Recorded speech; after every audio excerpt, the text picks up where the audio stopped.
Hello again, welcome back to my channel. Gusto ko lang magbigay din ng reaksyon sa mga nag-react din sa huling video ko when it comes to SB19. Ayan. Ito disclaimer lang, kumbaga I'm just stating a fact. Kumbaga ayoko naman na porke sabihin mong fan ako o fan tayo, parang bulag-bulagan na tayo na sa kung ano ang totoo. Yung sa akin, kumbaga, hindi ko sila binabash. I'm just saying kung ano yung unang impression ko sa kanila at kumbaga siguro naman sa mga ibang mga tao, siguro parang ako na rin yung nagre-represent kung ano yung tingin nila sa SB19 members. Kumbaga ano, gaya nga ng pinanood ko uli yung video ko, wala naman po akong sinabing pangit po sila. Ang sinabi ko lang ho, halatang nagpa-enhance, lalo na si Estel at si Pablo. Kumbaga nasa 2025 na tayo, so year 2025, makikita na sa internet lang lahat ng gusto nating makita at malaman, di po ba? So ang ginawa ko, sinearch ko yung itsura nila noon, and then i-compare natin ngayon. So gaya nga ng sinabi ko, hindi naman ho masama kung nagpa-enhance ho sila. Wala na pong ano ngayon, wala na pong issue ngayon kung may mga taong nagpaparetoke. Yun nga pong iba, ang gaganda na, ang popogi na, nagpaparetoke pa rin. Much more kaya kung sa tingin ng isang tao, makakapag-boost pa yun ng kanyang confidence, syempre go for it, diba? Lalo naman kung may pera ka namang pampaayos ng sarili mo. Kung ako, gugustuhin ko rin syempre na diba? Kumbaga, hindi na po issue yun. Pero wala po akong sinasabing pangit po sila, kaya po sila nagparetoke. Ang sinabi ko lang ho, nagpa-enhance. So, enhancement is different po from pangit. So, may nabanggit akong pangit, pero ang pagkakasabi ko po doon is, bakit si Ken kaya lagi niyang tinatago yung mukha niya, hindi naman siya pangit. Yun po ang narinig ko sa video ko, kung baga pinanood ko nga po uli. So wala po akong sinabing may pangit na member ang SB19. So peace po tayo dun, ha. So let's look at Pablo before and after. So ayan po si Pablo. Kung makikita niyo po, iba yung itsura niya, di ba? Medyo malapad yung nose niya, and then very deep yung eyes niya. Hindi ko naman sinasabing super pango, pero kumbaga kung i-compare nyo yung itsura niya noon at ngayon, syempre mas okay na siyang tignan ngayon. Yun nga. Kaya kung may mga nagsasabi na, ano lang naman yan, nagparetoke, sabi natin, at least, gumapo. Kumbaga, lalong gumapo, parang ganon. So, hindi natin pwedeng awayin na i-deny. Kasi, totoo naman, nakikita naman na talagang mayroong enhancement na nangyari. So, ayun, diba? Makikita nyo na lalo nang na-define yung nose ni Pablo. Hindi yung kagaya ng kanina na pangong-pango itsura. Kaya, ayan, diba? Ang pogi na ni Pablo lalo ngayon. See? Kumbaga, ang laki ng improvement. Ayan, yung before and after. Diba? Kitang-kita na ngayon yung bridge ng nose niya. Dito naman tayo kay Stella. So, ito yung kanyang before.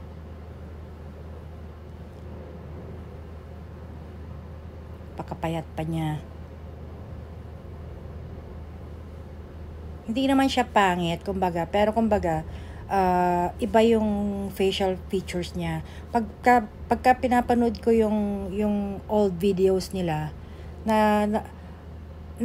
natutuon yung attention ko sa face ni Estel. Come to think of it, tayong mga manonood, syempre ang gusto natin na nakikita at naririnig yung maganda at kaaya-aya sa paningin at sa pantinig, hindi po ba? So kung pina-enhance ni Estel, kagaya niya, ang gwapo na niya, kumbaga total package na talagang hindi lang yung boses at yung pagsasayaw ang magdadala. Kumbaga, yun nga, mas maganda yung total package na hanggang sa itsura magandang tignan pa rin. Ayan. So siya, at least kahit yung paritoke, masasabi nating at least guwapo o gumapo, di ba?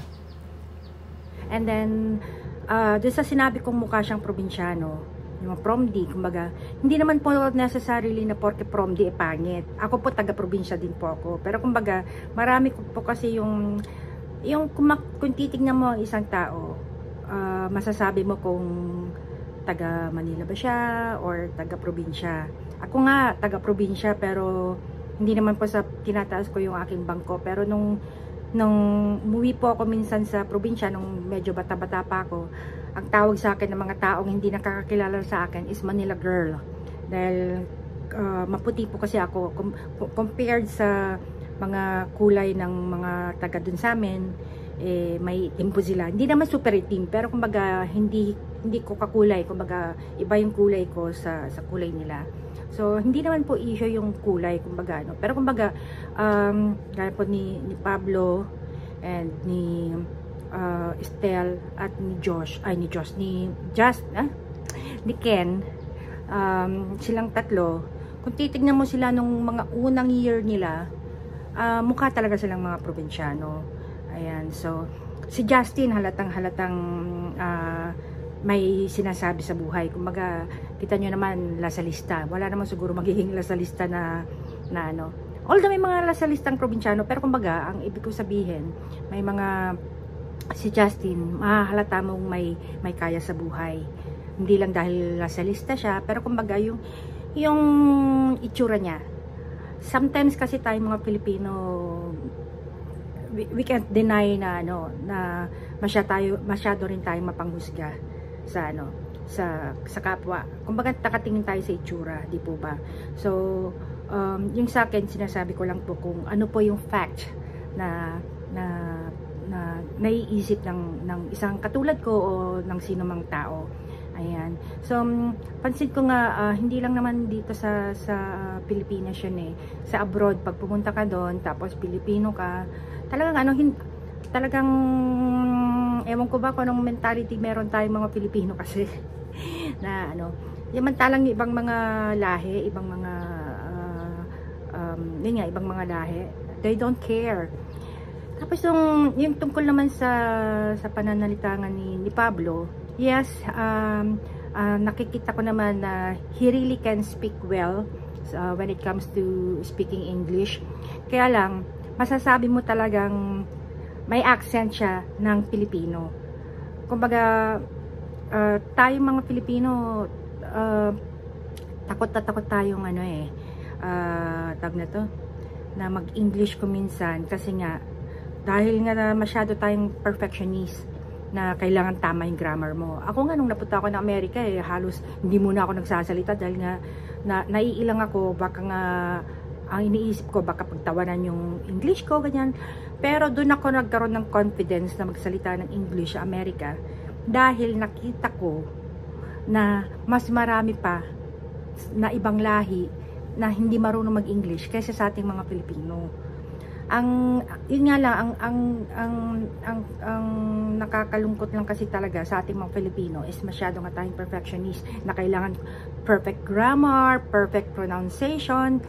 Sa abroad hindi. As long as naiintindihan nila yung sinasabi mo, kahit na barok-barok yung English mo, they don't care. Kumbaga, kuminsan niya yung mas magaling pa tayo mag-English na when it comes to grammar kaysa sa mga nakatira sa Amerika na masarap lang silang pakinggan dahil dire-diretso yung English nila, pero pagka inanalyze mo yung sinasabi nila, wrong grammar din sila kumbaga ganon. Pero kumbaga nasa pagdadala lang yan, and yun nga, gaya ng sinabi ko, hindi ko rin minamaliit kung ano ang meron si Pablo, kumbaga kung nag-i-English siya. Oo, he can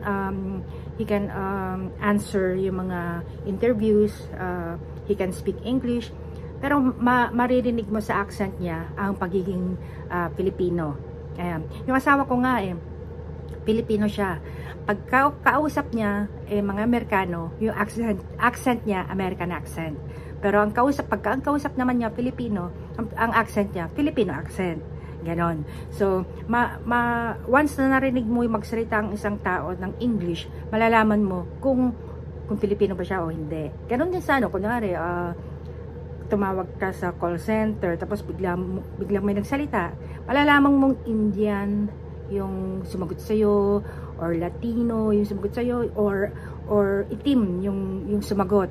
Kasi nga, kanya-kanya tayo ng accent na hindi natin madedenay na Filipino tayo, gano'n na, kung ano man lahi ang meron tayo. So ayun po. So, when it comes to those, I'm just stating a fact. Hindi po ako nanlalait o binabash sila.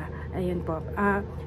Nilalabas ko lang po kung ano yung tunay na naging impression ko sa kanila nung una ko silang nakita. And then merong nag-comment pa na isa na bagay daw sa akin yung kanta ni Ken na Fake Faces. Yung parang yung sinabi niya na saan ba yan? Tita, bagay sa inyo yung kanta ni Philip, Fake Faces. Sabi dun sa song niya, people want you just because you made it, which is true and sad at the same time. Yung sa akin po, hindi porke sikat na sila, saka ko lang sila nagustuhan. Hindi po. Ako, kahit na sinong mga artist, gaya nga ng sinabi ko sa inyo, marami na ako napanood na mga concerts, na mga ano, may mga na-disappoint ako na pinanood ko, na mga inidolo ko pero na-disappoint ako. Pero kumbaga, itong SB19, hindi ko sila ginugusto dahil sikat sila. Hindi ako doon tumitingin sa kasikatan. As long as gusto ko yung mga kanta, gusto ko yung mga artist, then gusto ko sila. Ganon ako. Wala akong pakialam kung sila yung fad ngayon, kumbaga ganon. Ang BTS, sikat na ano, I never liked them. Kumbaga, gaya nga ng sinabi ko, bakit ko sila gugusto? Hindi ko naman naiintindihan sinasabi nila. So, hindi ko ginugusto ang SB19 dahil lang sa sikat sila. Ginusto ko ang SB19 dahil nanggagalingan ako sa kanila. And then, natatawa ako sa kanila. Yun ang nagpabago ng isip ko kung bakit ko sila ginusto. Yun po. Ito namang comment ni Miss Christine. Sabi niya, nakakainis yung makasabi ng pangit sa ibang tao. Wala ba salamin sa bahay nila? Nyo?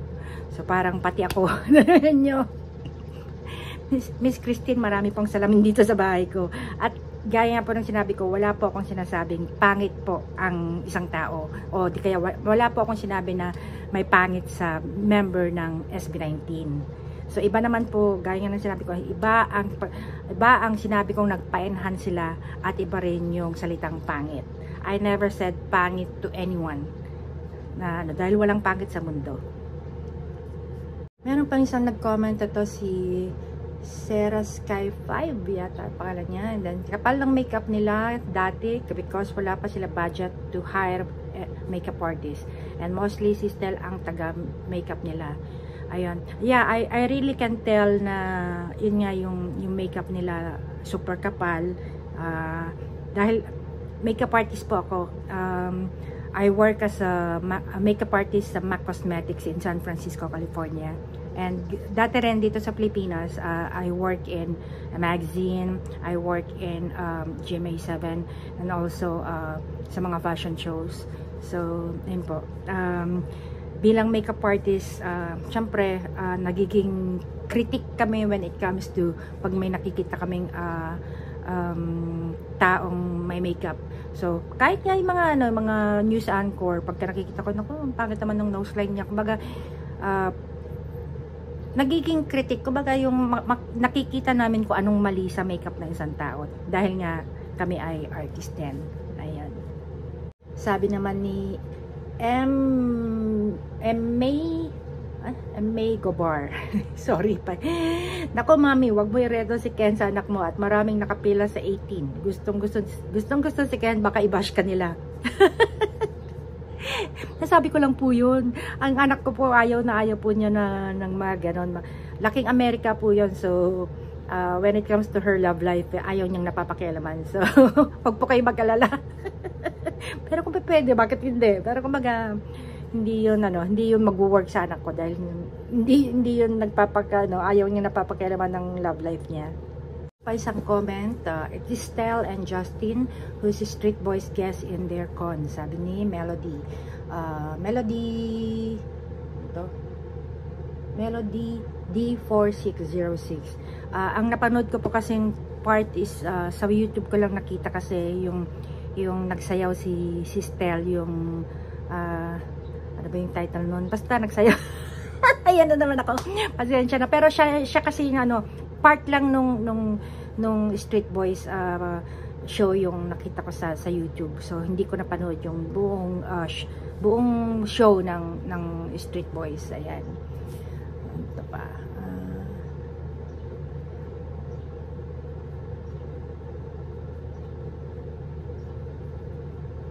Yan, suspect, di ba nakakatawa sila?